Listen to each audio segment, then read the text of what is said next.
कसली गडबड सुरू झाली आहे गावात? कुठली कामं काढलीत म्हणायची? अगं, पाणी पुरवठा प्रकल्पाची दुरुस्तीची कामं सुरू झाली आहेत. मुख्यमंत्री जलसंवर्धन कार्यक्रमाच्या माध्यमातून आपल्या राज्यातील जवळपास 8,000 नादुरुस्त प्रकल्प दुरुस्त करण्यासाठी राज्य सरकारने एक विशेष मोहीम सुरू केली आहे. हा, तरीच भाऊ आला होता.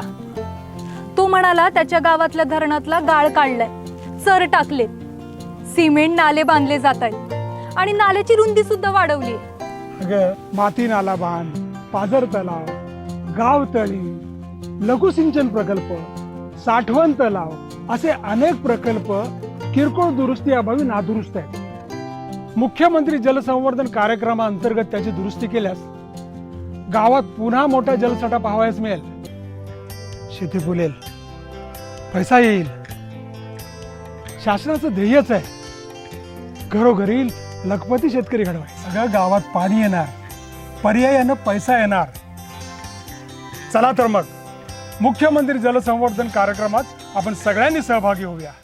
पाण्या वाचून शेती नाही आणि शेती विना शेतकरी. पाणी वाचवूया आणि कमी पाण्यात जास्त मोबदला देणारी पिकं काढूया. महाराष्ट्रातील प्रत्येक शेतकऱ्याला लखपती बनवणं हाच शासनाचा ध्यास आहे. चला मुख्यमंत्री जलसंवर्धन कार्यक्रमात सहभागी होऊया.